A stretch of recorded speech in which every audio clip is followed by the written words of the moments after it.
performance, productivity, and exceptional harvest experience.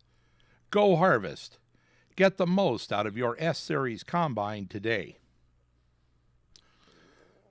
Always follow safety instructions and understand all safety decals according to the operator's manual. Always use seat belts when operating the machine or riding as an observer. When parking and leaving the machine, disengage the header and separator. Move the multifunction lever to neutral and apply the parking brake.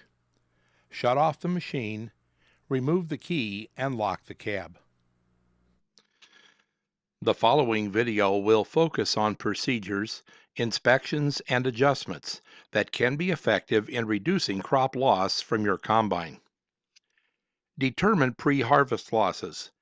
Check in the uncut crop and count the kernels on the ground in a 1 square foot area. Such losses show up as grain on the ground as a result of lodging, downcrop, or weather conditions. Before harvesting, verify that all areas where loose grain can escape are closed and sealed.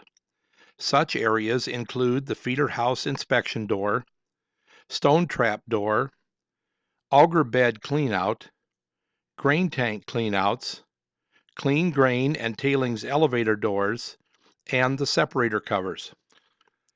Begin harvest at the desired speed and throughput with recommended settings. Calibrate vision track and observe losses indicated on the corner post display. Check that grain loss on the ground in the field correlates to what is seen on the monitor. If you believe there is more grain loss on the ground than vision track indicates, use the following steps. Utilize Interactive Combine Adjust, or ICA, if your combine is equipped. Also refer to the STS Combine Operator's Manual. Identify the area of grain loss. If unsure, perform the procedure for power shutdown according to the operator's manual or previous GoHarvest video. If the power shutdown identifies separator losses, proceed with the following steps. If unthreshed or free grain is found at the rear of the machine, increase threshing speed in 50 RPM increments. Increase threshing speed enough to thoroughly separate without damaging grain. Reduce the threshing clearance in 5 mm increments. Install concave covers for more aggressive threshing. On machines with active tailings return, install covers in the first concave. On combines without, start with covers in the middle concave. If the power shutdown indicates shoe losses, inspect the grain tank sample. If the sample is unsatisfactory, begin by increasing fan speed in 50 RPM increments. If the grain tank sample does not need improvement, begin by increasing the chaffer setting in increments of 2. After making adjustments, perform a power shutdown. Be sure grain and chaff is distributed evenly across the cleaning shoe. If distribution is uneven, auger bed dividers and concave covers can be used to balance shoe load. To reduce excess chaff on the shoe, be sure the recommended concaves are being used for the crop. Operate the feed accelerator in low speed when possible. Field terrain can also promote grain loss.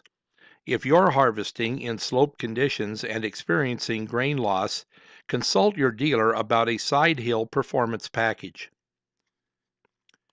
The combine header can also be the source of grain loss. For platforms and drapers, monitor reel position and speed to avoid grain loss. On corn heads, adjust deck plates and backshaft speed to avoid grain loss. 1 grain loss sensor in the separator area and 2 in the shoe detect grain kernels that are escaping the clean grain system. Inspect sensors to make sure they are clean and have not been damaged.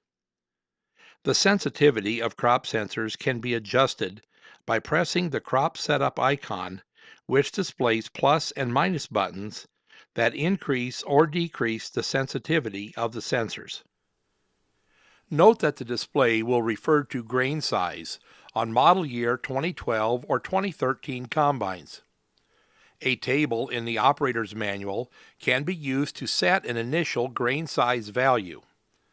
Setting the grain size increases or decreases the sensitivity of the grain loss sensors.